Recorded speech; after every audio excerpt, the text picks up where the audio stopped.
মঞ্চে উপস্থিত বিদগ্ধ সুধী মণ্ডলী এবং আমার সামনে উপস্থিত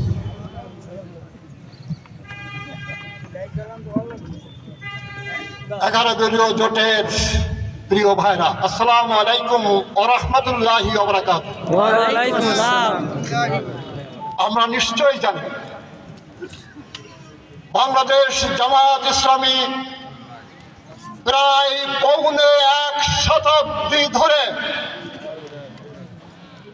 বাংলাদেশকে একটি কল্যাণমূলক রাষ্ট্রে পরিণত করার চেষ্টা চালিয়ে যাচ্ছে। প্রিয় ভাইরা, আমরা এবার লক্ষ্য করেছি 56,000 বর্গ মাইলের মধ্যে